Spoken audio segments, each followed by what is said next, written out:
이스라엘인들이라 그들에게는 양자됨과 영광과 언약들과 율법을 주심과 하나님을 섬김과 약속들이 있고 조상들도 그들의 조상들이며 육신으로는 그리스도께서 그들에게서 나셨으니 그는 만물 위에 계셔서 영원히 송축받으실 하나님이시라. 아멘. 자, 오늘 이 로마서가 이방 교회에 보낸 서신이지 않습니까? 글자 그대로 로마서니까 로마 교회에 보낸 서신이죠. 그렇다면 이 로마서 9장부터 11장에 등장하고 있는 이 글자들을 잘 보셔야 되는 것이 그들은, 너희는 이런 말들입니다.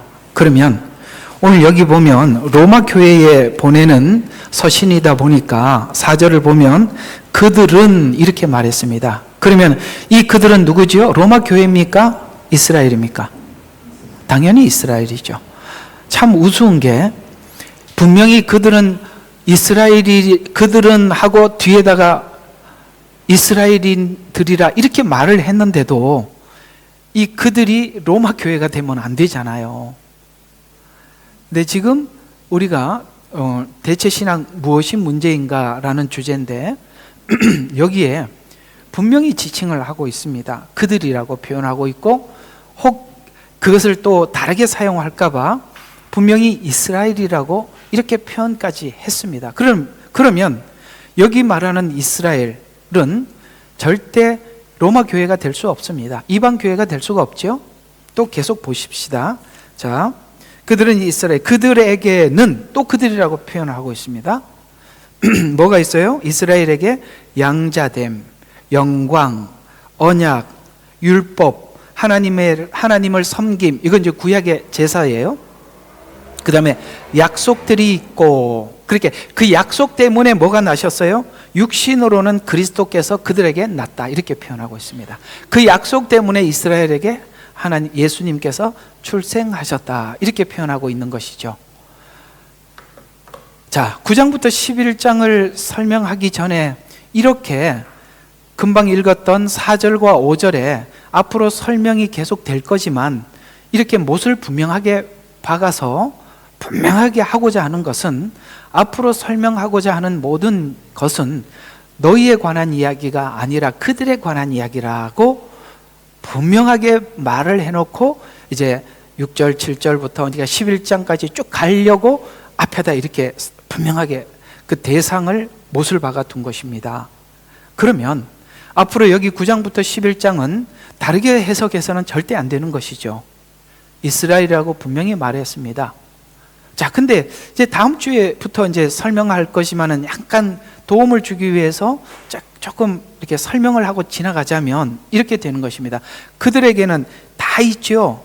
양자, 영광 이런 게 다 있습니다. 약속도 있고, 그 다음에 그들은 이스라엘이라고 했습니다. 그러면 이제 대체 신학은 뭐라고 설명을 엉뚱하게 풀어가느냐면은 이렇게 풀어가고 있거든요.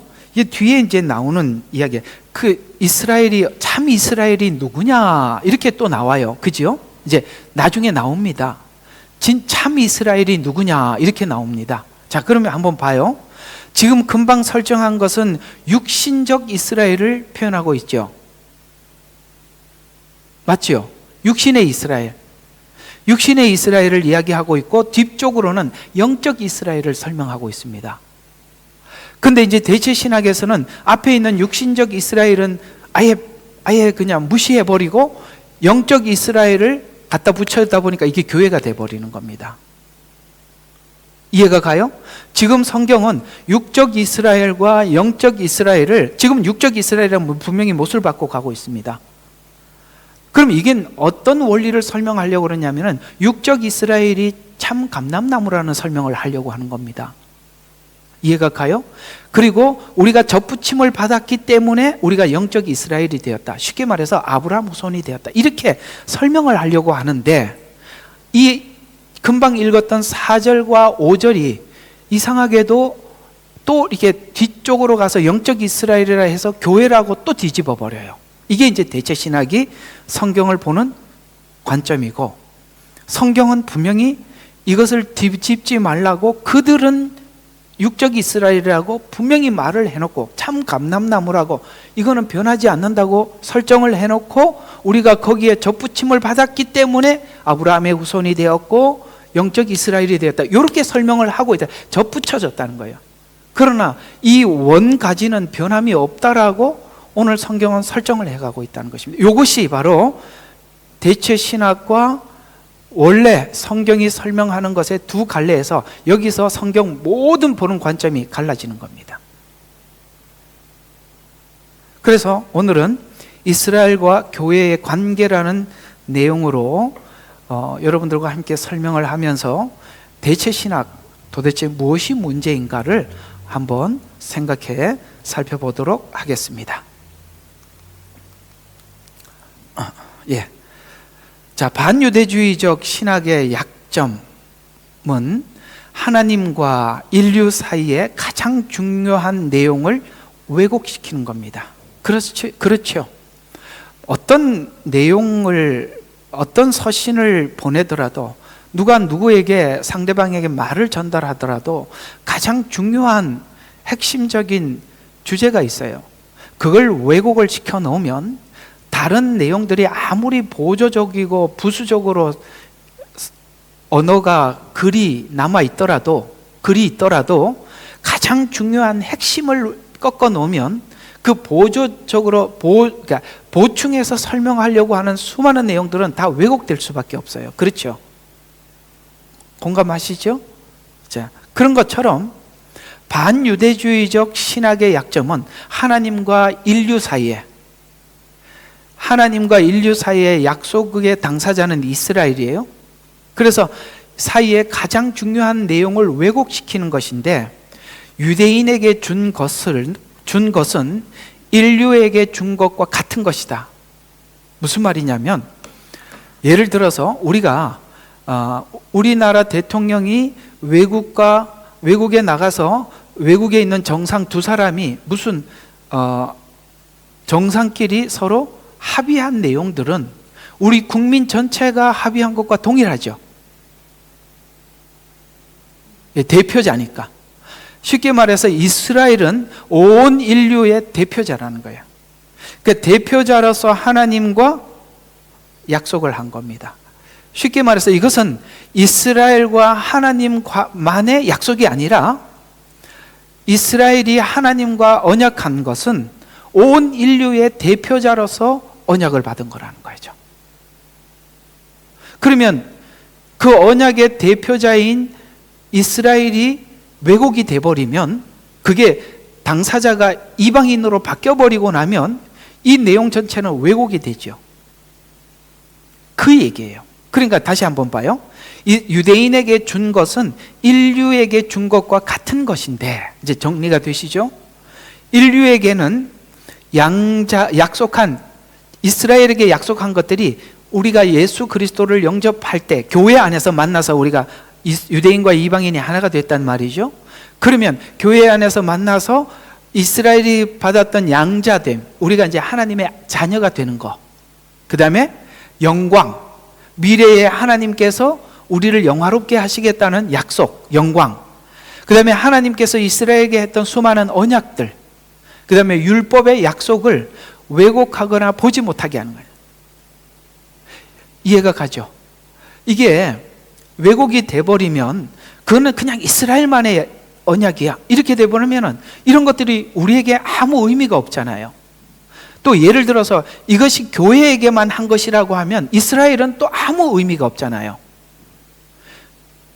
교회 안에서 만나서 이스라엘과 이방인들이 교회 안에서 만나서 이스라엘에게 했던 약속들이 다 우리 것이 되게 하나님이 이렇게 교회를 세우셨는데, 이것이 만약에 이거는 이스라엘에게만 준 거다, 혹은 교회에게만 준 거다 그러면 둘 중에 하나는 하나님은 아무 의미가 없잖아요.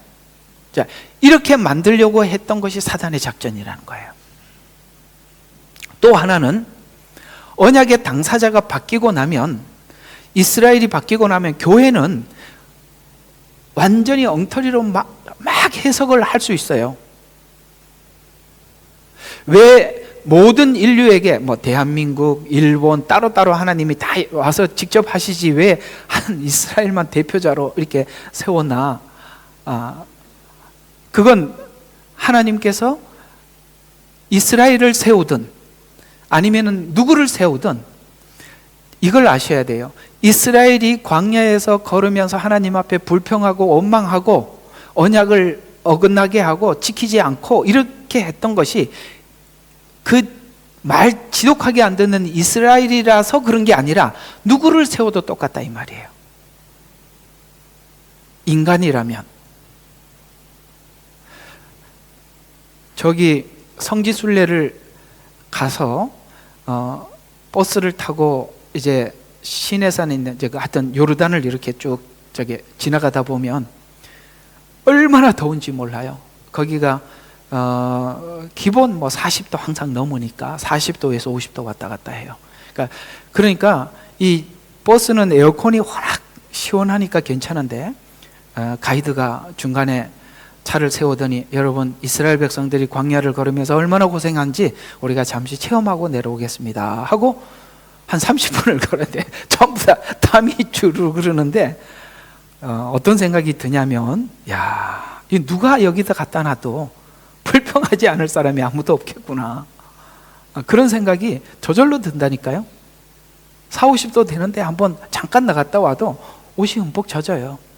그리고 또 일부러 또 산꼭대기에 올라갔다 내려오라는데 그 올라갔다 내려오는 그 시간이 짧은 거리인데도 그걸 40년을 한번 걸었다고 생각해 보세요. 여러분 오늘 여기 출애굽기에 나오는 이 사람들의 불평이 안 나오겠습니까? 근데 전 우리 한국인들 갖다 놓으면 더 했을 것 같아요. 뭐 모세를 돌로 쳐서 죽이려고 하는 일도 몇 번 없었는데 우리는 매일 그랬을 수도 있어요.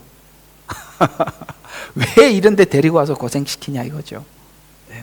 그런 것처럼 하나님께서 왜 이스라엘을 세우셨냐, 누구를 세워도 똑같다 이 말입니다. 자, 반유대주의적 신학은 양자됨, 영광, 언약, 약속이 교회에 주신 것이라고 대상을 바꿉니다. 그러나 성경이 증언하듯이 이 약속들은 교회를 세운 후에 받은 것이 아니에요. 그렇죠? 자, 여기 보면은 그리스도께서, 여기 보세요. 조상들도 그들의 조상이며 육신으로는 그리스도께서 그들에게서 났다고 하는 것은 그들은 이스라엘이잖아요. 그러면 예수님이 십자가에 죽고 부활하시고 난 이후에 교회가 세워진 거잖아요. 그러면 앞에 있는 이런 양자됨, 영광, 약속, 언약 이런 것들이 교회 이전에, 교회가 세워지기 이전에 했던 거잖아요. 최초의 약속이 누구에게 시작했던? 아브라함에게. 너를 통해서 천하 만민이 복을 받으리라. 하나님께서는 교회가 세워지기에 훨씬 이전에 하나님은 아브라함에게 이미 했던 약속들이잖아요. 그러니까 이 약속이, 교회와 약속이라는 말은 시간적으로도 말도 안 되고 우리 교회가 그걸 받은 적은 없어요. 그렇죠? 이런 약속을 한 적이 없어요. 하나님은 이스라엘이 약속을 했는데 약속을 어기고 예수님을 십자가에 못 박았기 때문에 교회에게 다시 언약을 했다, 새 언약을 했다, 이렇게 얘기를 하는데 아니에요. 새 언약은 옛 언약과 차이점이 뭐냐면, 옛 언약은 돌 위에 세워놓고 강제로 이렇게 해라 라는 것이 옛 언약이라면, 새 언약은 우리 하나님께서 우리를 향한 사랑을 보여주시고 그 율법을 우리 마음속에 넣어준 것이죠. 이것이지 새 언약과 옛 언약을 교묘하게 옛 것은 폐기되고 새 언약만 살아있다 이런 말이 아니라 이 말이에요. 근데 보통은 그렇게 설명을 한단 말이에요. 옛 언약은 폐기가 되었다는데 아니요, 여기 보면은 유대인들에게 했던 약속은 여전히 살아있다고 표현하고 있습니다. 그래서 교회를 세운 후에 받은 것이 아니라 구약에서 이미 이스라엘에게 준 것이었습니다. 만일 교회가 이것을 받은 것이라고 설정해 놓으면 구약의 이스라엘은 교회가 됩니다. 그러니까 전부 다 구약의 이스라엘이라는 단어가 나올 때마다 교회라는 단어로 풀기 때문에 무슨 구약의 교회가 있었습니까? 또 교회를 가지고 구약교회, 신약교회 이렇게 얘기를 해요. 교회라는 말은 함부로 써서는 안 되는 것이, 교회는 예수 그리스도로 말미암아 구원받은, 쉽게 말해서 구원을 받은 증표로 성령님이 우리 마음속에 들어와 계시잖아요. 구원받아서 성령 받은 자들이 모인 곳이 교회예요. 근데 구약에는 예수님도 없었고 구원받은 증거로 성령이 내주한 적도 없어요. 구약 교회라는 말 자체가 어불성설이란 말이에요. 말이 안 맞단 말이에요. 교회라는 말은 예수를 구주로 영접해서 성령님을 모신 자들이 모인 곳이 교회인데, 구약에는 그런 일이 없었어요. 그래서 만일 교회가 이것을 받은 것이라고 설정해 놓으면 구약의 이스라엘은 교회가 돼버리는데, 그러나 교회는 예수님께서 부활하셔서 승천한 후에 성령님이 강림하신 이후에 시작되었습니다. 전혀 말이 맞질 않아요. 그러면 성경 전체가 꼬이게 되고 사실 성경은 보이지 않게 되는 것입니다. 그래서 이상하게 성경이 안 보이는 거예요. 구약을 이스라엘이라는 단어가 나오고 성전이라는 단어가 나오고 성막이라는 단어가 나올 때마다 다 교회로 붙여놓으면, 여러분 구약에 있는 이 성막을 교회로 붙여놓으면 해석이 됩니까? 그래서 손을 못 대는 거예요. 설명을 할 수가 없는 거예요. 뭔지는 모르겠고 알겠습니다죠? 자, 이런 말이 있는데, 이스라엘은 이사야 53장을 보고 예수님의 출생이죠. 버렸고, 교회는, 신약교회는 로마서 9장과 11장을 버렸다. 여러분에게 강조했던 이야기입니다. 즉 이스라엘은 신약을 버렸고 교회는 구약을 버렸다는 말이 되는데, 이건 분명히 사단이 한 짓입니다. 대체 신학은 반유대주의를 기초로 한 신학으로, 전통적 성경 이해로 보면 이스라엘과 교회를 연속으로 이해하려 하지만, 구약에 있는 이걸 교회라고 이렇게 표현하면서 연속으로 이해하려 하지만, 세대주의 신학은 이스라엘과 교회를 구약과 신약으로 구분해서 보려고 합니다. 로마서 9장과 11장에서는 이에 대해서 분명한 근거를 제시해 주고 있는데, 금방 읽었던 이스라엘에게는 양자, 영광, 언약, 율법, 하나님을 섬김, 약속이 있다. 교회를 통해 이방인에게, 유대인에게 했던 것을 교회는 나누는 자리라는 거예요. 이스라엘이 받았던 이것을 나누는 자리라고 성경은 말씀하고 있습니다. 교회는 이스라엘에게 하였던 약속을 나누는 곳입니다. 너를 통해 천하 만민이 이렇게 복을 받을 것이다 라는 것을 설명하는 게 에베소서. 자, 다시 한번. 아브라함에게 뭐라고 그랬죠? 너를 통해서 천하 만민이 복을 받으리라 라고 말씀하셨는데, 그게 뭐라고요? 교회예요. 그러면 교회가 천하 만민이 어떻게 아브라함에게 축복을 나누는 방법이 어떤 것인가? 이게 에베소서 설명이라는 거예요. 에베소서는 유대인의 약속을 이방인과 나누는 장소라는 뜻입니다. 그렇게 이해하시고 에베소서를 보면 이 에베소서가 엄청나게 풍성하고 깊어짐을 알 수가 있습니다. 자, 한번 볼까요? 대략 살펴보면 에베소서 말씀이 이런 것입니다. 에베소서 3장 6절과 7절에 이는 이방인들이 복음을 통하여 그리스도 안에서 뭐가 된다고요? 아까 공동상속자. 어떤 공동상속이죠? 아까 양자됨, 영광, 언약, 율법, 하나님을 섬김, 이런 것들에 대해서 이스라엘이 받았던 것을 이방인에게 나누어주는 공동상속자. 그래서 완유맨, 한 세 사람이 모이는 곳이에요.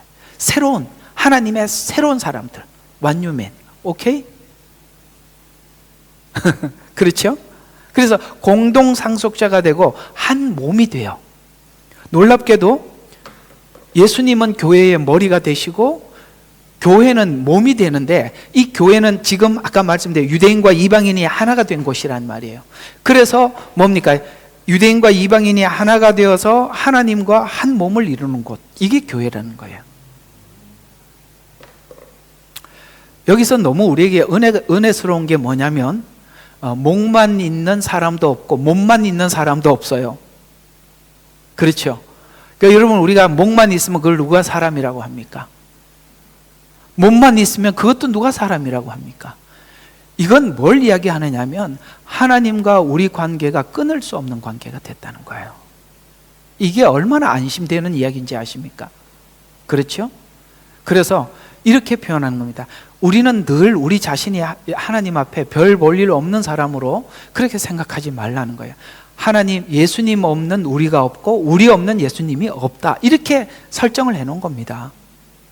그래서 공동상속자가 되고 한 몸이 되어 그의 약속의 동참자가 된다는 것입니다. 이로써 그분의 능력이 효과적으로 역사하는 대로 내게 주신 하나님의 은혜의 선물을 따라 내가 이 복음의 일꾼이 되었노라 라고, 이 복음의 일꾼, 유대인이었던 바울이 이방인과 어떻게 하나님께서 이것을 나누게 하셨는지를 전하는 내 일꾼이 되었다, 이렇게 표현하고 있습니다.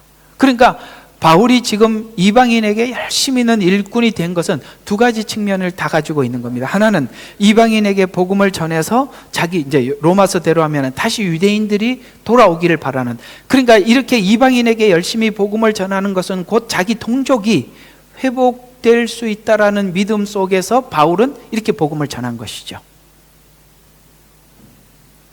그래서 내가 이 복음의 일꾼이 되었노라. 에베소서 2장 12절과 13절에는 자, 그때는 언제죠?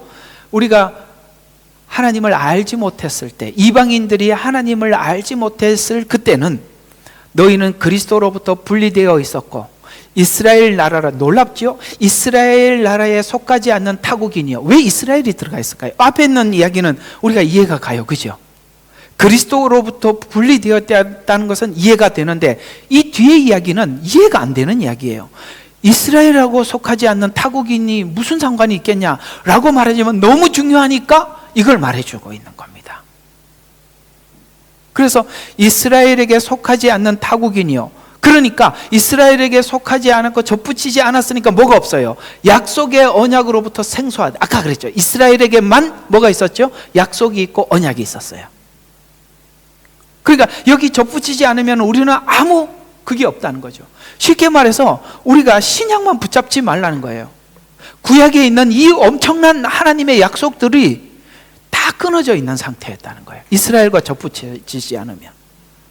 그래서 약속의 언약으로부터는 생소한 사람이었었고, 그러니까 약속이 없으니까 미래가 없잖아요. 그러니까 뭐 어때요? 소망이 없죠. 약속이 없는데 무슨 미래가 있어요? 그러니까 약속도 없고 세상에서 하나님도 없었느니라 하면서, 그러나 한때 멀리 있던 너희가 이제 그리스도에 뭘로 가까워졌어요? 피로 가까워졌다. 구약 복음의 핵심이 뭡니까? 피의 복음 아니겠어요? 보혈의 복음 아니겠어요? 속죄의 복음이잖아요. 우리가 지금 하고 있는 속건제, 속죄제, 번제, 소제, 이런 모든 것들이 예수님께서 십자가에서 하신 사역이 무엇인가를 설명하는 거잖아요. 그러니까 결국은 구약도 뭐예요? 그리스도의 보혈의 복음이었다는 거죠. 그러니까 그리스도의 피로 가까워졌느니라. 이 내용이 교회에서 만난 이방인들이 유대인을 만나서, 하나님의 언약이 있는 유대인을 만나서 혜택이 무엇인지, 교회의 역할이 무엇인지 잘 설명한 것입니다. 그래서 우리가 자연스럽게 아브라함의 복을 받게 된 겁니다. 그래서 아브라함의 씨가 된 것인데, 갈라디아서 3장 29절에는 너희가 그리스도의 것이면, 그러니까 그리스도를, 이스라엘에게 왔던 그리스도를 구주로 영접하게 되면, 그리스도의 것이 되면 뭐가 되었어요? 이제 영적 이스라엘을 이야기해요. 아브라함의 씨요, 그 다음에 약속대로 상속자라. 이스라엘에게 약속했던 상속이 우리에게도 있단 말이에요. 그래서 약속대로 상속자니라. 이 내용을 로마서에서는 접붙임이라고 설명하고 있고, 갈라디아에서는 뭐라고요? 아브라함의 씨라고 설명을 하고 있는 것입니다. 같은 말들이에요. 접붙임의 방식을 룻기에서, 요나서에서 저번 주에 언급했던 그 내용입니다. 설명하고 있는데, 엘리멜렉의 가문이 베들레헴에 기근이 들면서, 기근이 들었다. 여러분, 이 기근이 들었다는 것은 놀랍게도 예수님이 십자가에 죽고 난 이후에 유대인들의 눈이 가려져서 베들레헴은 떡집, 이스라엘을 이야기하는 겁니다. 눈이 가려져서, 이사야가 그랬죠. 눈은 보아도 보지 못하고 귀가 있어도 듣지 못하는, 그야말로 그것을 룻기에서는 기근이 들었다 이렇게 표현하고 있습니다. 그래서 모압 땅으로 내려갔다는 것은 AD 70년에 이스라엘이 온 나라에 흩어진 사건을 룻기에서 모압 땅으로 내려갔다고 설명을 하고 있는 것입니다. 모압은 인본주의, 세상을 의미하거든요. 그래서 모압 땅으로 내려가서 율법도 언약도 혈통도 없는 이방인이 오직 믿음으로 접붙임을 받아, 이게 교회의 역할을, 룻기가 그걸 설명하고 있는 거예요. 그 이방인 유대인들이 내려가서 이방인에게 복음을 전해서 하나가 연합이 돼서 다시 올라오잖아요. 그래서 새로운 출발을 하잖아요. 이런 것처럼 이게 교회가 룻기와 같은 거예요. 그러니까 우리 이방인들의 신앙은요, 룻이 고백하는 것에서 벗어날 수가 없어요. 어머니의 하나님이 내 하나님. 어머니의 하나님이라는 것은 구약이죠. 어머니의 하나님이 내 하나님이에요. 그 다음에 어떻게 합니까? 죽기까지 어머니를 따라가겠다 라고 말을 하고 있습니다. 그래서 왜 룻이 그 말을 했을까요? 하나님께서 룻에게 보여준 복음은 어디까지 간 것 같아요? 그렇습니다. 부활까지 본 겁니다. 어머니 죽는 곳에 나도 죽겠다는, 죽음으로 끝나지 않잖아요. 그래서 언약도 혈통도 없는 이방인이 오직 믿음으로 접붙임을 받아 다윗의 계보에 올라가게 됩니다. 그래서 보아스가 쑥 들어간 것은 이방인이 들어갔다는 얘기입니다. 신기하죠? 예. 여기 보면 이상하게도 이방인들이 들어가 있는 계보에 이방인 두 여인이 들어가 있어요. 누굴까요? 12정탐군을 숨겼던 나도 지금 생각이 안 나서 묻는데 여러분들 대답을 라합이 들어가 있고 여기 룻이 들어가 있습니다. 이상하게 이방인들은 전부 다 여인들이에요. 참 신기해요. 이게 복음이 가지고 있는 묘미들입니다. 그래서 다윗의 계보에 올라갔습니다. 지금 이스라엘은 요나와 같아서 이방인에게 갔지만 그들의 어떤 특권의식 때문에 이방인이 예수 이름으로 구원받는 일에 대해서 매우 성내고 은혜를 받아들이지 못하면 요나는 다시스로 가는 배에서 니느웨에서 회개하는 모습을 보고 그는 변화됩니다. 희한해요. 여러분 다시스로 도망갔던 요나 이야기 속에서 전부 다 이방인들이고 요나 혼자만 이스라엘 사람이었거든요. 그런데 지금 이스라엘이 이 복음을 전하러 어쨌든 거기 가서 풍랑이 일어나자 이방인들도 그렇게 압니다. 이건 뭔가 신의 진노라고 생각을 하는 것입니다. 그래서 제비를 뽑았는데 요나가 나와요. 근데 거기에 그들이 놀랍게도 회개하고 금식 기도를 하는데, 회개하고 금식 기도는 이게 어디서 나온 거예요? 이스라엘이 했던 방식입니다. 놀랍게도 이방인들이 그 방식을 쓰고 있는 거예요. 왜요? 라합도 뭘 들었죠? 이스라엘에게 함께했던 하나님의 소식을 들은 거예요. 우리 온 인류가 이스라엘을 거부할 수 없는 것이 뭐냐면 그 이스라엘에 역사하시는 하나님에 대한 관찰. 지금도 온 지구가 가장 관심 있게 보는 뉴스 이스라엘이잖아요. 왜요? 이스라엘은 국가가 아니라 그 국가의 하나님 태동 자체가 아브라함을 통해서 하나님께서 온 인류에게 하나님의 일하는 방법, 시간 이런 것들을 알려주는 곳이기 때문에 온 세상은 이스라엘에 집중할 수밖에 없어요. 그래서 우리 이방인들도 신앙의 행위들이 이스라엘이 하나님을 섬겼던 그 방식이 그대로 있는 거예요. 우리 혹시 들어보셨습니까? 우리나라에 있는 어떤 그 샤머니즘적 성향들이 그 과거에 전부 다 이스라엘이 하나님을 섬겼던 방식이라는 거 들어보셨죠? 팥죽을 먹는 거, 그 다 옛날에 문설주에 피를 바른 그 유래에서 흘러나온 것들이거든요. 동지 팥죽 먹는 거 있잖아요. 그런 거. 중국의 한자. 이런 것들이 전부 다 성경에서 따온 거예요. 이방인들이 이스라엘에 대해서 거부할 수 없는 것은 그 이스라엘 속에 우리의 창조주시 대신 하나님의 역사가 그 속에 담겨 있다는 것이죠. 그러니까 이 요나가 배를 타고 가면서 제비를 뽑고 그 다음에 뭐죠? 이렇게 돼. 왜 이게 모든 것을 하나님이 누구를 중심으로 하느냐? 요나를 중심으로 그 배 전체에 환란을 주듯이 하나님은 이스라엘을 중점적으로 온 인류를 경영해 나가시는 거예요. 왜? 스가랴에서는 하나님께서 이스라엘을 내 눈동자라 이렇게 말씀하셨거든요. 그래서 회개하는 모습을 보고 변화된 것입니다. 본문에서 성경은 하나님께서 주신 약속과 언약이 한 민족에게 머무는 것이 아니라 뭘 한다고요? 확장된다. 돌 감람나무 같은 이방인이 유대인의 참 감람나무에 접붙인다는 원리로 설명해 가고 있는 것입니다. 접붙임은 대체된 것이 아니잖아요. 원가지가 있는 상태에서 붙이는 것이지 아예 잘라내고 새로운 나무를 심는 건 아니잖아요. 그래서 접붙임이라는 거예요. 그 접붙임이라고 분명히 말하고 있어서 이 원가지가 없으면 접붙여진 나무가 살 수가 없잖아요.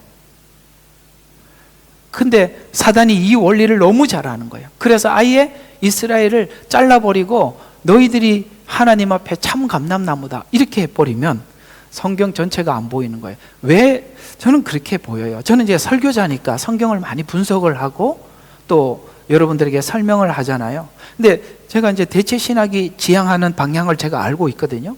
대체 신학을 가지고 성경을 보면은요, 안 보여요. 진짜 안 보여. 저처럼 이렇게 설명이 완전 불가능합니다.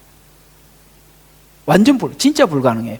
그래서 왜 성경을 성경대로 사람들이 풀지 못하는지는 잘 알아요. 왜냐하면 대체 신학을 가지고 배운 신학을 가지고 딱 성경을 적용하잖아요. 안 보여. 그러니까 그냥 세상 이야기 하는 거야, 설교 시간에. 왜? 방법이 없어요. 안 된다니까요. 그렇게 되게 돼 있어요. 사단이 요 지점을 알고 있었던 겁니다. 이렇게 해서 성경을 닫아버리려고 했던 것이죠. 접붙임은 대체된 것이 아니라 원가지는 그대로 있고 거기에 접붙이는 것입니다. 즉 뿌리는 그대로 유지되며 한 세 사람의 새로운 가지가 나온다는 뜻이에요. 그게 에베소서에 말하는 가장 중요한 한 세 사람 이야기예요. 이는 뿌리의 진액, 그건 뭡니까? 이스라엘이 받은 거잖아요. 그 약속과 언약이 그대로 함께 받는다는 말로 만일 대체가 된다면 기존 뿌리가 제거되고 새 뿌리에 새 가지를 돋는다는 것이 되고, 접붙임이라면 이미 있는 뿌리에서 새 열매가 나타난다는 것입니다. 왜 이렇게 하나님은 설계해 두었냐면 이유는 딱 한 가지입니다. 유대인이 너희들의 특권의식으로 자랑하지 말라는 것. 결국은 하나님께서 하시는 작업 중에 가장 핵심은 뭐냐면 자랑을 없애요. 자랑을 없앤다는 말은 구원이 내 노력과 내 공로로 얻어진 것이라는 것을 지우기 위함입니다. 그래서 자랑치 못하게 하고 이방인도 자랑치 못하게 하려는 것입니다. 만일 구원이 자랑이라면 구원의 근거는 우리가 될 것입니다. 로마서 3장 21절과 22절에 보면 그러나 이제는 율법 없이, 율법이라는 이 표현은 내가 행위로라는 뜻입니다. 율법 없이 뭐가 나타났냐면 하나님의 의가 나타났어요. 다른 말로 우리 스스로 구원을 받으려면 이 의가 하나님의 의가 아니라 내 의로 나타난 열매가 되겠죠. 그래서 그러나 이제는, 이 말은 그러나 이제는이라면 그전에는 그 어떤 사건이 있었다는 뜻이잖아요. 그러나 이제는이라는 말은 그 앞에 어떤 일들이 있었다는 거잖아요. 그 앞에 있는 일들은 뭐지요? 율법으로 의롭게 되려고 했던 일들을 이야기하는 겁니다. 그러나 이제는 율법 없이 하나님의 의가 나타났으니 율법과 선지자들을 통해서 증거된 것이니라. 이게 굉장히 중요한 메시지예요.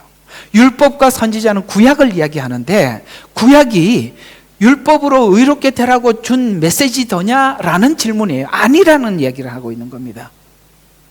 구약에 있는 율법은 율법을 지켜서 의롭게 되라고 하는 게 아니라 율법을 지켜서는 안 되는 것이라는 것을 알려주기 위해서 준 게 구약. 그래서 구약은 보면은 이스라엘 백성들이 하나님 앞에 칭찬 들을 일은 단 한 번도 못 하더라는 거예요. 율법으로 의롭게 될 수 있어요, 없어요? 없다는 것을 증명하기 위해서 끊임없이 이스라엘의 실패만 기록한 거고, 그리고 하나님께서 그들을 그냥 못하니까 그냥 포기하고 버린 게 아니라 어떻게 합니까? 끝까지 하나님이 징계를 하시고 돌아오게 하시고, 그러니까 포기하지 않는 하나님, 이스라엘에게는 절대 불가능한 율법의 행위, 이 두 가지 충돌 속에서 끊임없이 엎치락 뒤치락 하는 것이 구약 이야기죠. 그러니까 여기서 하나님이 결론적으로 하고 싶은 이야기는 너희가 율법의 행위로는 절대 의롭게 될 수 없다라는 것을 분명히 못을 받기 위해서 구약에 있는 거예요. 그러니까 그 얘기잖아요. 자, 율법과 선지자들을 통해서 증거된 것이라는 말은 이스라엘은 율법을 줬어요. 그런데 이스라엘 백성이 율법을 지키지 못해서 선지자들을 통해서 심판을 선포하잖아요. 율법과 선지자는 그런 의미예요. 율법을 지키지 못해서 심판을 받을 수밖에 없다라고 선포하는 것이 선지자들의 메시지였습니다. 그래서 이걸로는 의롭게 될 수가 없다라는 것을, 율법 없이 하나님의 의가 나타났다는 이 말은 구약 속에 있었던 이스라엘 백성들에게 구구절절히 공감하는 메시지예요. 왜? 안 됐단 말이죠. 항복했단 말이죠. 그래서 곧 하나님의 의는, 자, 이거는 이 의 말고, 만약에 이렇게 의롭게 되었으면 자랑할 것이 있고 특권 의식이 있겠는데, 그게 아니라 곧 하나님의 의는 예수 그리스도를 믿음으로 인한 것으로, 이건 뭡니까? 우리가 한 게 아니라 하나님께서 다 해놓은 거잖아요. 그래서 모든 믿는 자와 믿는 모든 자에게 미치나니 차별이 없다는 이 차별은 뭐예요? 유대인과 이방인의 차별이 없어졌다는 거예요. 이스라엘에겐 특권 의식이 없어졌고 우리에게는 이스라엘들을 비난할 자격이 없어진 겁니다. 다 은혜란 말이에요.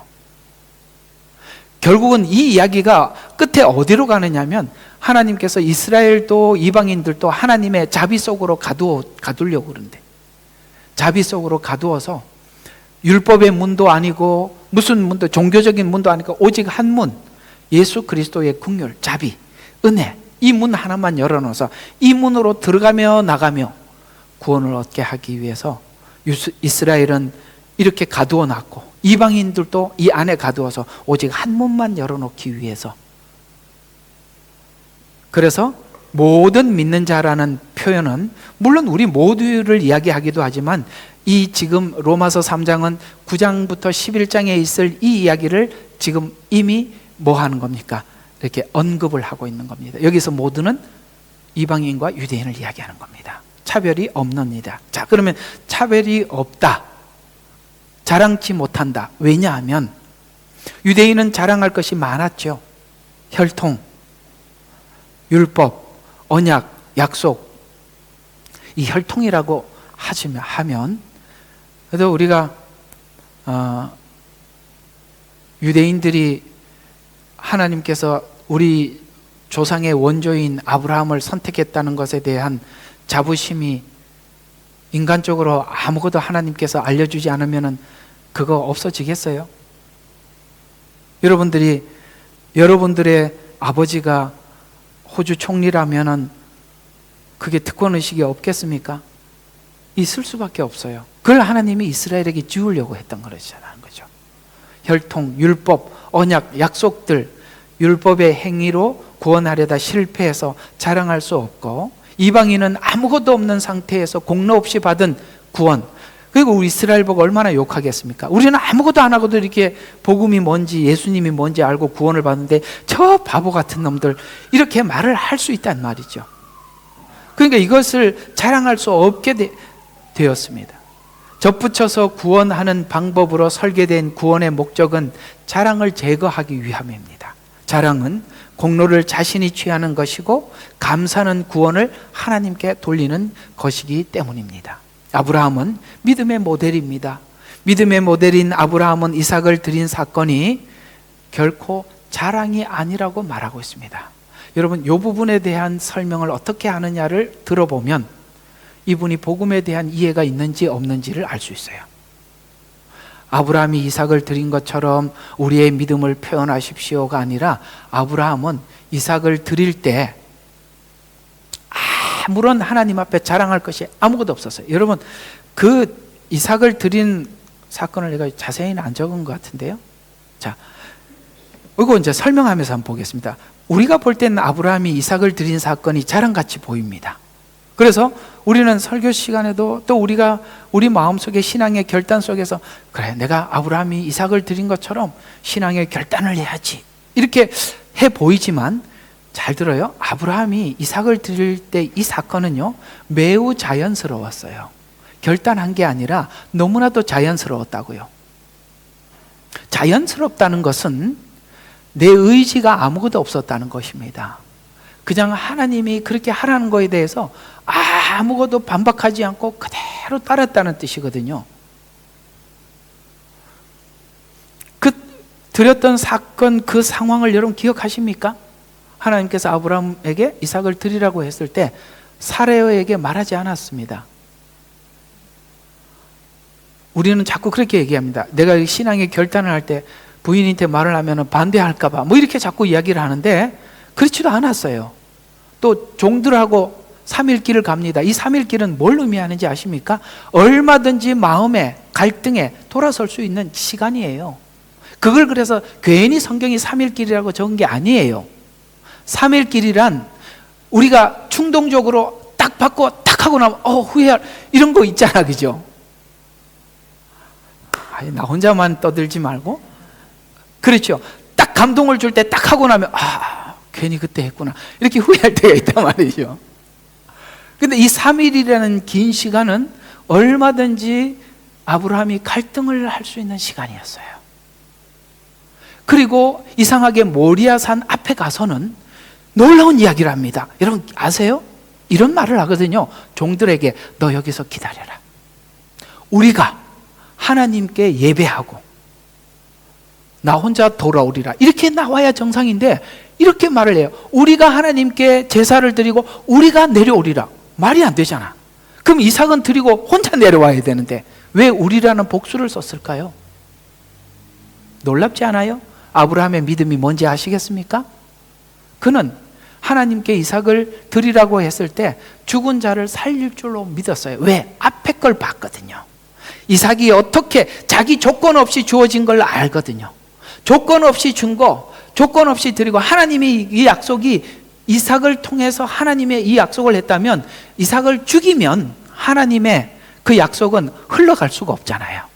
그러니까 하나님이 만약에 이삭을 드리더라도 없는 자를 살리신 하나님, 없는 자를 있게 하신 분이라는 것은 이삭을 출생케 한 하나님이 죽은 이삭도 살려서 그 일을 할 줄로 믿었던 거예요. 그래서 아브라함에게는 뭐가 무너진 거냐면 삶과 죽음에 대한 의미가 무너져 버린 거예요.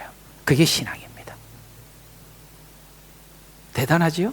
그래서 우리가 하나님께 예배하고 우리가 다시 올 것이다. 이렇게 표현한 거예요. 왜 복수형으로 썼을까? 살리실 줄. 그게 히브리서에서 나오는 거예요. 자, 그러면 다시 이제 제가 제 설명을 들었으니까 이 설명을 토대로 한번 봐요. 아브라함이 이삭을 드린 사건이 자랑같이 보이는데 우리는 자꾸 그걸 신앙의 자랑이다. 우리도 아브라함 같은 믿음. 그러니까 생기지도 않는데 억지로 강요하지 말란 말이에요. 아브라함 같은 믿음 아주 때만큼도 안 되는 사람들인데 아브라함 믿음을 표현하라고 그러니 그 나중에 표현하고 난 뒤에 자랑이 돼서 부작용이 나타나잖아. 그죠? 괜히 했네, 후회하고 괜히 헌금했네, 아까워 죽겠다 뭐 이런 말이 왜 나오는 거예요? 그 얘기예요. 그래서 성경은 아브라함의 믿음의 자랑을 제거한 믿음이라고 하나님은 지금 아브라함의 믿음을 자랑하는 게 아니라 하나님이 아브라함을 이렇게 만들었다고 얘기하고 싶은데 우리는 아브라함을 자꾸 이야기해요. 그럼 속상하잖아요. 저는 이런 이야기에 굉장히 좀 충격적이었어요. 옛날에 그 김연아 씨인가 그 스케이팅 해가지고 뭐 금메달을 땄을 때 우리 한국 사람들이 다 열광을 했습니다. 우리나라 같은 조건에서는 그런 사람이 나타날 그런 상황이 아닌데 그건 뭐 돈도 많이 들고 하여튼 그런다고 합니다. 그러니까 사람들이 전부 다 누구에게 초점이 맞추면 김연아에게 박수를 쳐줬는데 놀랍게도 저희 어머니가 했던 말이 굉장히 충격적이었어요. 저 아이를 저렇게 만들기 위해서 부모가 얼마나 고생했겠나. 부모를 생각하는 사람은 거의 없었고 김연아에게 사람들이 시선이 머물러 있어요. 그때 저는 딱 생각이 들었습니다. 하나님이 아브라함을 사람들에게 자랑을 할 때 그런 마음이었겠구나. 하나님은 어디 가고 아브라함만 남아있다. 우리는 사람에게 박수를 쳐주는데 아브라함을 아브라함답게 만드신 하나님은 어디 가고 없는 거예요. 누군가가 성공을 하면 그 아이에게 박수를 치지만 보이지 않게 그 아이를 그 자리에 만들기 위해서 만든 수고한 부모는 어디 가고 없잖아요. 하나님은 지금 얘기하고 싶은 것이 봐라, 이렇게 처음에 와서 저번 주에 말씀드린 자기의 안정만 위험하니까 안전만을 위해서 살았던 아브라함을 이렇게 믿음의 사람으로 내가 만들었다라고 하나님은 아브라함의 하나님, 이삭의 하나님, 야곱의 하나님이라고 이렇게 얘기하고 싶은데 우리는 하나님은 어디 가고 아브라함이, 이삭이, 야곱이 드러나 있으면 우리 신앙은 나도 모르게 자기에게 초점이 맞춰진단 말이에요. 이게 설명을 잘못하는 거라고요. 그래서 하나님이 이야기하고 싶은 것은 아브라함의 믿음에는 자랑을 제거한 믿음이라고 설명하고 있어요. 히브리서는 갈대아 우르를 떠난 사건과 이삭을 드린 사건을 하나님은 믿음이다라고 이렇게 히브리서에서는 정리해주고 있는데, 그러나 아브라함의 이 행위를 성경은, 이 믿음은 둘 다 자랑이 아니라고 말을 합니다. 갈대아 우르에서 떠난 사건이 결국은 어디로 가서 창세기 15장의 칭의로 인정을 받게 되죠.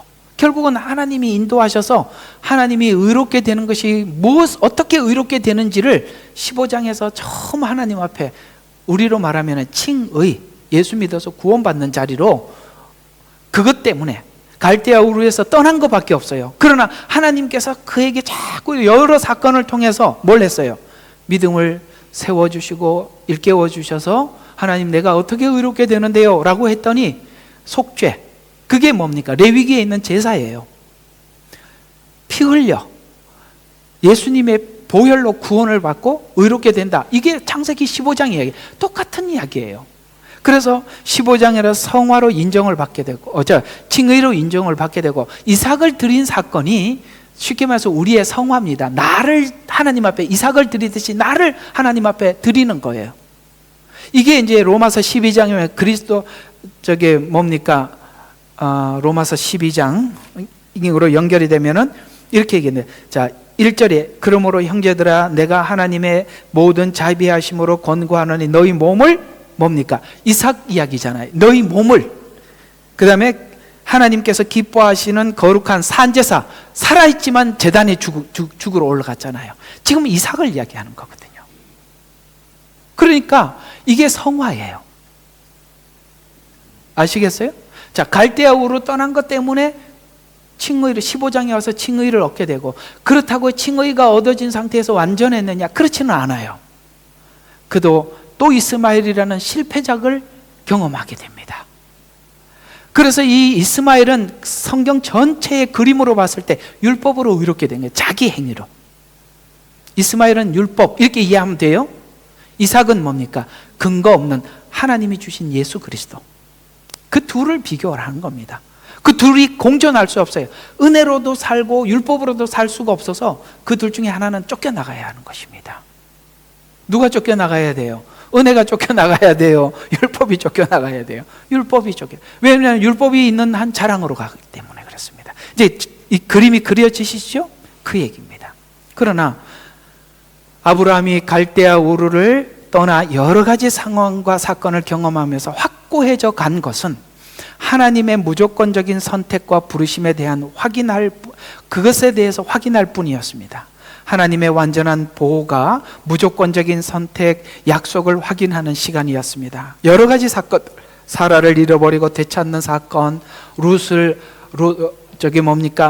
롯과 헤어지는 시간, 또 잡혀간 롯을 찾아온 사건, 이스마엘을 낳은 사건, 이 모든 사건들이 하나님에 대한 믿음이 견고해졌을 뿐이에요.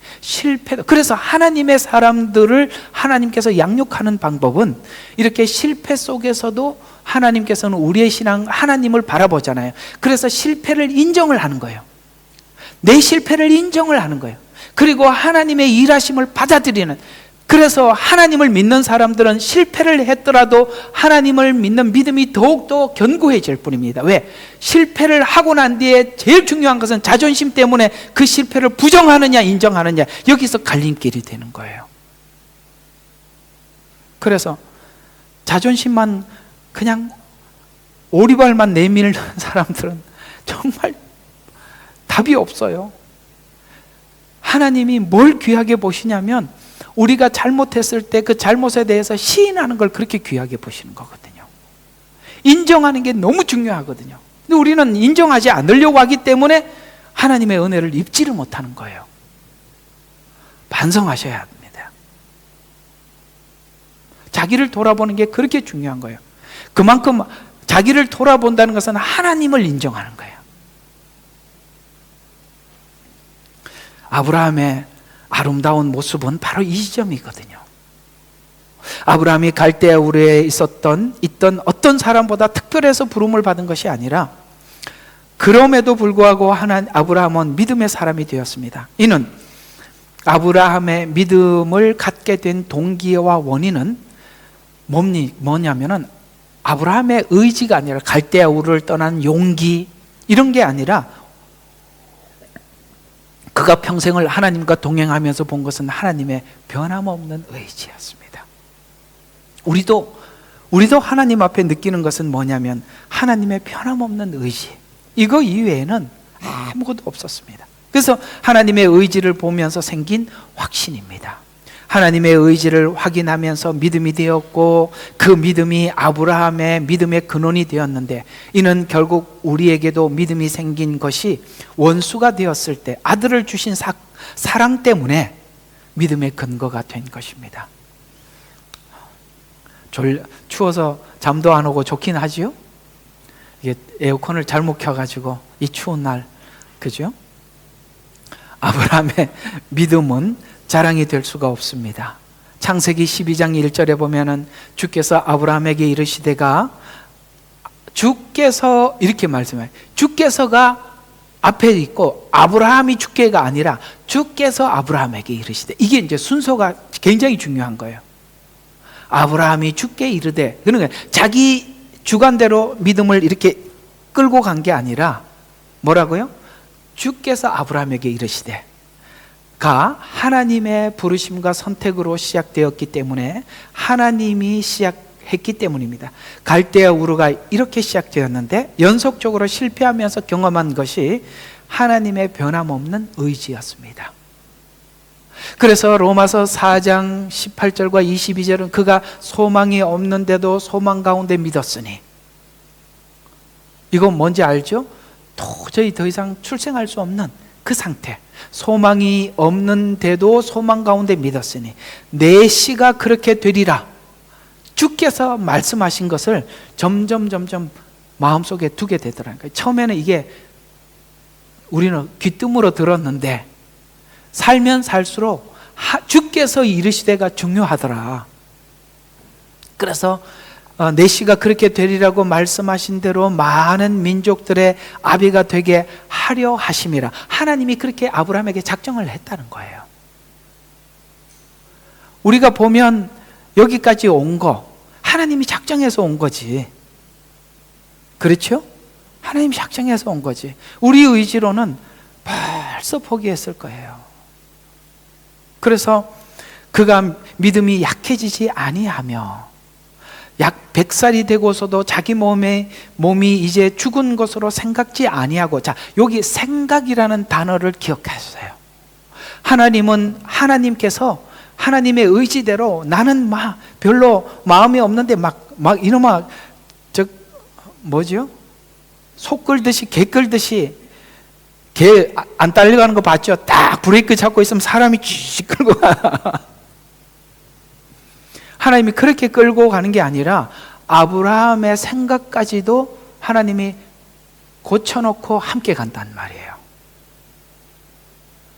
우리의 동의도 받아내시는 하나님이시라. 그 동의를 받기까지 우리가 굴복을 해야 되니까, 그 굴복하는 과정 속이 성경은 환난이라고 표현하고 있는 겁니다. 우리에게는 환난이. 왜?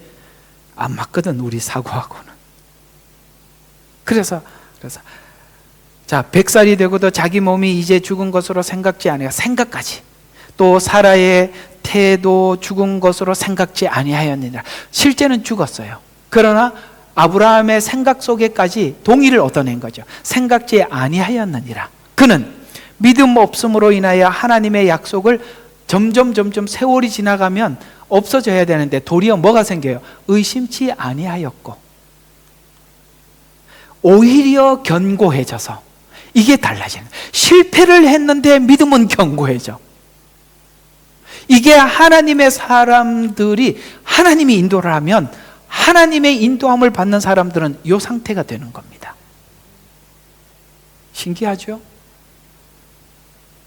예. 그러니까 이 믿음이 우리 믿음이 아니라는 증거예요.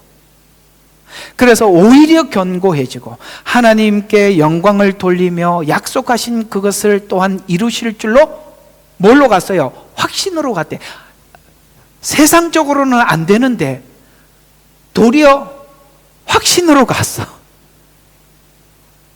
언제 확신으로 가냐? 우리가 잘할 때가 아니라 우리 방법으로 안 된다는 것을 하나님이 확인시켜 주는 거예요. 그래서 주께서 말씀하신 걸 받아들이게 되고, 또 우리 방법대로 하는 걸 내버려 두었다가 딱 그래서 둘째 아들은 한 번 나갔다 돌아오는 게 아니라 나갔다 돌아오고 나갔다 돌아와서 둘째 아들이 완벽한 둘째 아들이 돼가는 겁니다.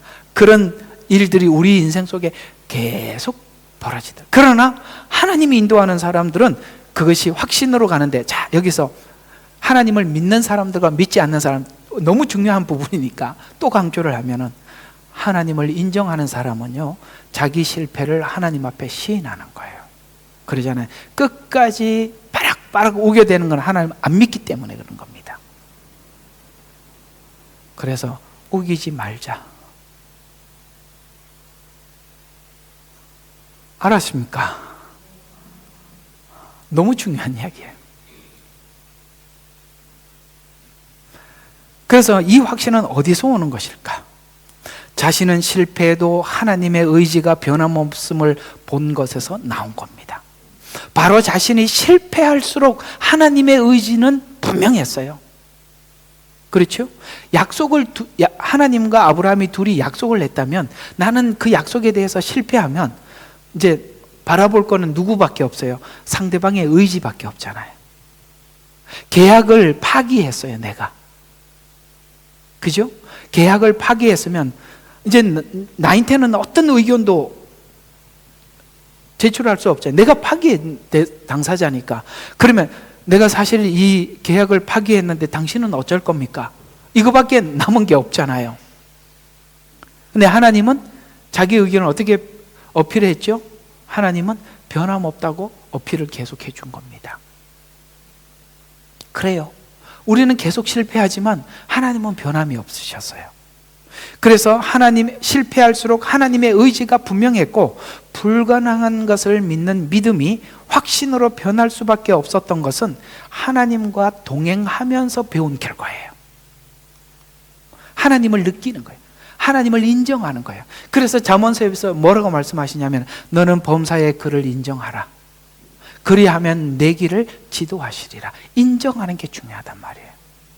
그래서 믿음의 길을 가는 신앙인들이 어떻게 믿음이 생겨가는가를 모델로 삼기 위해서 아브라함을 소개했다 하는데, 로마서 4장 18절 내 씨가 그렇게 되리라고 말씀하신 대로 많은 민족이 아비가 되게 하리 하심이라는 것은 믿음은 이렇게 시작되고 만들어지는 것이라고 하나님은 너 믿음을 갖고 믿음의 길로 가려면 이 아브라함에게 믿음을 주신 과정을 살펴봐라. 그는 잘해서 믿음이 생긴 게 아니라 실패했지만 하나님을 인정해서 그 실패가 믿음이 되더라. 이렇게 하나님은 아브라함을 믿음의 모델로 우리에게 제시해 주신 거거든요. 우리는 잘해서 믿음이 생긴 거라고 생각하지요. 내 믿음을 표현해서가 아니라 우리는 어느 때 더 많이 기도하지요? 실패했을 때. 그렇죠? 패배를 인정했을 때 우리는 훨씬 더 많은 시간 하나님 앞에 자기를 돌아보게 됩니다. 우리는 그래서 하나님께서 여러분과 제 인생 속에 승리에 젖어서 살지 못하도록 하나님께서 우리의 인생을 그렇게 이끌어 가시는 거예요. 내 씨가 그렇게 되리라고 말씀하신 대로 민족들의 아비가 되게 하려 하심이라. 하나님과 동행하여 살아온 구약과 신약 그리고 세계 역사와 신앙인들의 개인사의 확인을 거듭하는 사건이 로마서 5장 8절과 10절에 우리가 아직 죄인 되었을 때 그리스도께서 우리를 위해 죽으심으로 하나님께서 우리를 향한 그의 사랑을 나타내셨느니라. 그러므로 이제 그의 피로 의롭게 되었으니 더욱더 그걸 근거로라는 말. 그러니까 그거보다 더욱더라는 말은 우리의 삶에서 이런 뜻이에요. 그걸 근거로 더욱더 우리가 그를 통하여 진노로부터 구원받게 되리라. 우리가 원수 되었을 때도, 그러니까 우리가 자신만만한 것은 우리가 원수 되었을 때도 그의 아들의 죽음으로 인하여 하나님과 화해케 하셨다는 것이 우리가 하나님을 향한 자신감이에요. 하나님, 내가 죄인 되었을 때, 원수 되었을 때도 나에게 이렇게 베풀어 주셨다면 이제 내가 예수 그리스도를 구주로 영접한 이유라면 하나님은 우리에게 얼마나 은혜를 베푸시겠습니까? 라는 더욱더라는 이야기예요. 그러니까 우리가 하나님을 향한 자신감은 아무리 최상의 절망감 속에서도 내가 죄인 되었을 때 나를 사랑하셨지 않습니까? 이것이 어떤 상황 속에서도 하나님 앞에 돌아가지 못할 이유가 없게 만든다는 거예요. 더욱더 그걸 근거로 항상 하나님 앞에, 하나님, 내가 하나님을 모를 때도 이렇게 나를 사랑하셔서 불러주셨는데 내가 알고 이렇게 잘못했는데, 그 애들이 이렇게 보면 어제 저희 집에 가서, 우리 혜민이 집에 가서 이제 애들하고 장난치는 게 이제 자기 방들에 이제 둘 다 있었어요. 내가 일부러 장난을 좀 쳤죠. 네가 우리 집 식구인지 내가 확인을 하고 밥 먹으러 보내겠다. 그래서 너 이름 성이 뭐야? 묻지도 않아. 막 밀어붙이고 그냥 뛰어나가서 밥 먹으러 가는 거예요. 이게 뭐죠? 남의 집 같았으면 그렇게 자신감이 있겠어요? 우리 시온이하고 시엘이가 너 이름이 뭐야? 최씨 맞아? 뭐 이렇게 장난이라는 거죠. 어떤 자신감입니까? 내가 아버지와 어머니의 아들, 그 다음에 제가 이제 할아버지 할머니라는 것에 대한 그 아이들의 자신감, 재미없죠? 뭔 이야기인지. 우리가 하나님의 자녀라는 이 자신감이 우리가 어떤 상황 속에서도 부끄럽지 않는 거예요. 그 애들이 가지고 있는 엄마 아빠에 대한 자신감은 아무리 엉뚱한 짓을 하고도 뻔뻔해요. 그죠? 아주 사고 쳐놓고 해결하라고 아주 그냥 당연히, 그것도 책임은 누구한테 돌리냐면 뭘 걸어서라도 이거 엄마 책임이고 아빠 책임이라고 슬쩍 걸어서라도 어떻게 합니까? 아주 이 뻔뻔한 놈이 어디 있나 이런 생각이 들지만 우리에게도 그게 있다는 거예요. 왜? 죄인 되었을 때 사랑하셨던 그 사랑이 하나님 앞에 어떤 상황 속에서도 자신감 있게 나가게 만들더라는 것이죠. 그 얘기가 더욱더라는 이야기를 마음속에 두라는 거예요. 더욱더. 아시겠어요? 그걸 근거로 어떤 상황 속에서도 더욱더 화해하게 된 우리는 그의 생명으로 인하여 구원받게 되리라는 이 부분에 대한 믿음이 조금도 흔들리지 않는다는 것입니다. 아브라함을 통해 설명하고자 하는 믿음의 원리는 우리가 믿음을 만들어내는 것이 아니라 인간의 본성을 따라 살지만, 그렇죠? 우리는 인간의 본성을 따라 살지만 하나님께서 개입하신 사랑을 보면 볼수록, 확인할수록 믿음이 생길 뿐이라는 것을 아브라함을 통해서 알려주신 것입니다. 그러니 여러분들이 잘하든 잘못하든 상관없이, 아시겠습니까? 어떤 상황 속에서도 더욱더 은혜를 주실 하나님 앞에 나가. 그러니까 실패하고도 더 은혜를 받아요, 아브라함이. 희한하죠? 잘못해놓고도 믿음은 더 생겨요. 그래서 구원은 하나님이 주신 것을 받는 것입니다. 그래서 로마서 11장 36절에 보면 우리가 다 관찰을 하고 나면 결국 이렇게 돼요. 만물이 그분께로 나와. 여기서는 나온다는 것은 약속, 언약, 믿음, 모든 것이 그분으로부터 나오는 것이에요. 그 다음에 그분을 지나가는 겁니다. 그래서 통하여 결국은 그분께 돌아가니까 영광도 하나님께 돌아가는 겁니다. 이게 우리가 하나님을 아는 믿음의 원리예요. 그분으로부터 시작돼서 그분을 지나가서 그분에게 돌아가서 우리가 이 믿음도 제가 이렇게 믿음이 있었는데요가 아니라 영광도 그분께 영원히 있을지어다. 그래서 요한계시록 끝에 보면은 마지막 영광을 하나님께 다 돌려드려요. 이런 자들만, 이렇게 믿음을 이해하는 자들만 구원받고 천국 가는 겁니다. 왜 천국에는 자기 영광의 면류관을 예수님께 벗어 드릴 수 있는 믿음, 그걸 아는 사람들만 거기에 가는 것입니다. 아시겠습니까? 딱 천국은 그게 구분점이에요. 자기 의지로 구원을 받는다고 이해하느냐, 오직 하나님의 은혜로 구원을 받은 자들이라는 걸 믿느냐, 그것이 우리 일상생활 속에서도 나타나요. 자기가 하고 자기 자랑이 되는, 이것 다 아니라 이 말이에요. 오케이? 이게 끝이에요. 왜 순교자들조차도 면류관을 벗어서 보좌에 던지겠습니까?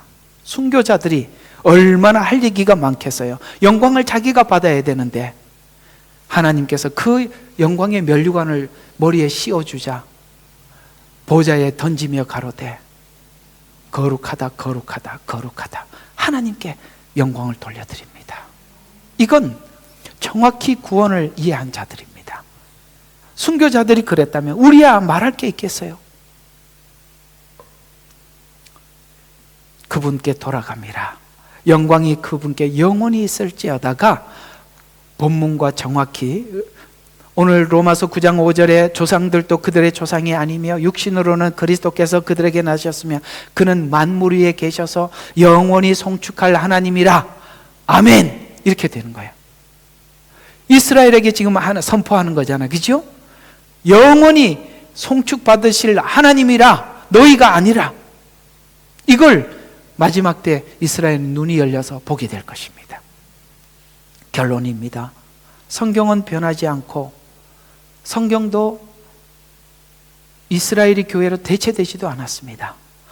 하나님 처음 약속하신 그대로 진행 중일 뿐입니다.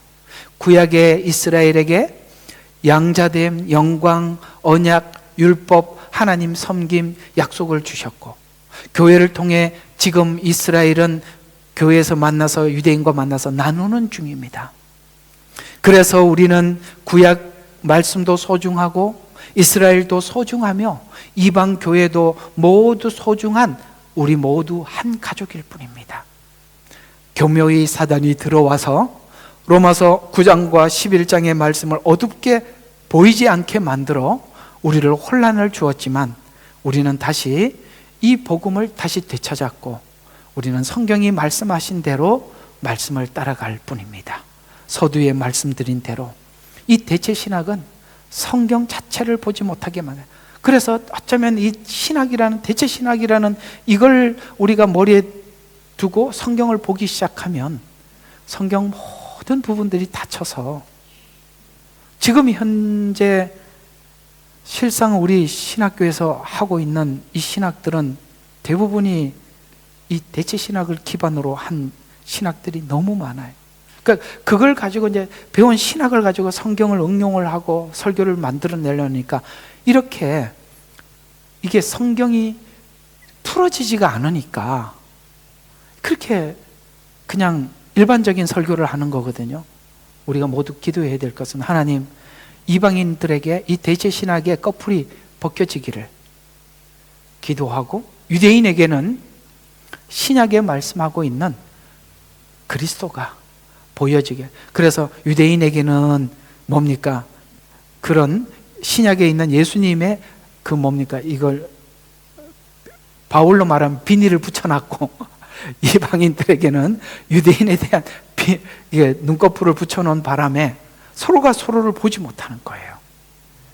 그러면 에베소서가 닫히게 되는 거예요. 어느 날 어떤 분이 에베소서가 열려서 너무 신나서 막 에베소서를 그렇게 막 열심히 설교하고 설명을 하려고 그러는데 에베소서 하나로는 좀 부족합니다. 성경 전반을 모르면 에베소서가 열리긴 열려도 에베소서가 어떤 지점에 가서는 또 잘못 가게 돼서, 그렇게 성경은 예민한 것 같아요. 어쩌면 제가 지금까지 설교를 하면서 성경을 보면 느끼는 것은 정말 이거예요. 성경은 우리 마음속에 뭔가 조금이라도 다른 걸 가지고 있으면 그 지점에서 잘못 가더라고요. 하나님을 향한 우리 마음이 진심이고 순수하지 않으면 반드시 곁길로 가더라고. 그런 줄 아세요? 그래서 이 마음을 지키는 것과 성경을 보는 것은 너무 밀접한 관계를 가지고 있어요. 기도하겠습니다. 하나님, 고맙고 감사합니다. 이제 우리는 로마서 9장부가 11장을 통해서 아버지 하나님, 에베소서를 열고 구약과 신약을 연결시키며 그리스도께서 교회를 통해서 하신 일이 무엇인지 우리가 확실히 보기를 소망합니다. 주님, 성경을 열어서 하나님의 마음을 보게 해주시고 하나님의 일하심을 아버지 하나님 분명한 아버지 하나님 노선을 정하여서 이해할 수 있도록 은혜 베풀어 주시옵소서. 오늘도 귀한 말씀 우리가 함께 나누게 됨을 감사하옵고 오늘 이 전한 말씀 모두가 알아들을 수 있는 귀를 허락하여 주시옵소서. 예수님 이름으로 감사하며 기도드렸습니다. 아멘.